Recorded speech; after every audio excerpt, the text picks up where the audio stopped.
Hi guys, Natalie Anderson here. In today's short blog, I just want to talk to you about why you shouldn't go gluten-free.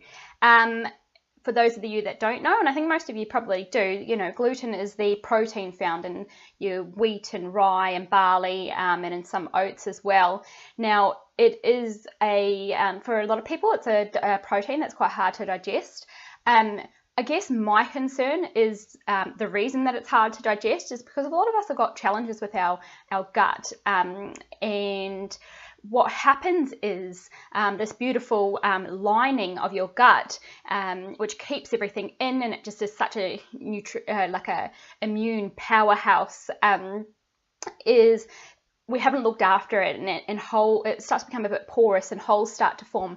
But what happens is these proteins, like gluten and also casein and dairy, leak into your bloodstream, and your body recognizes this as foreign particles, and it starts to sort of attack it. So that's where you get your kind of inflammatory response, which you know as an intolerance as such. But there's another challenge with it as well, and that is that these particles form like opiate-like structures. And these particles, are in the blood, and they do go up to the brain, and they cross the blood-brain barrier. So you end up with these opiate-like structures from casein and gluten in the brain. And when I say opiates, what's kind of the first thing you think of? They have an addictive response. They mess with your behavior and your moods, and this is exactly what happens.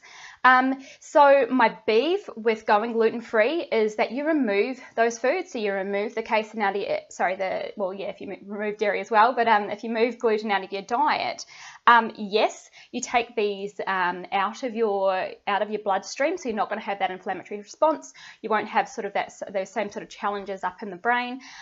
But it hasn't actually healed your gut, and that is something that needs to be healed. And my real frustration is what's been marketed to you as gluten-free is full of starch. It may be gluten-free, it may not have that protein, however, it's starch, it's full of starch, and the type of starches that it is just feeds the pathogenic bacteria in your gut, so you end up with a bigger balance of bad bacteria compared to good bacteria. Bad bacteria give off a lot of toxins. The good bacteria help manage what's happening in your gut. So then you're not in a position to look after your health as well. And you just end up with worse off gut than you did before you went gluten-free.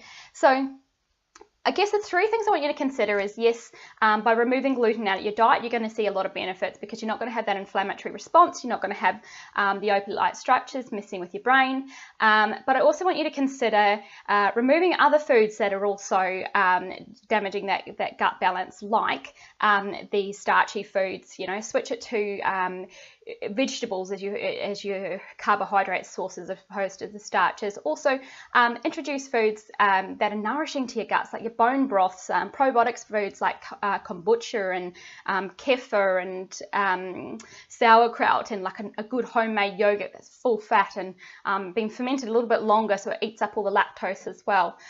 So three things there. Yes, remove the gluten, but don't substitute it with foods that are going to affect your gut bacteria in a bad way. So introduce foods that are beneficial for your gut health, and then remove the foods that are bad for your gut health. So that's it for today's blog.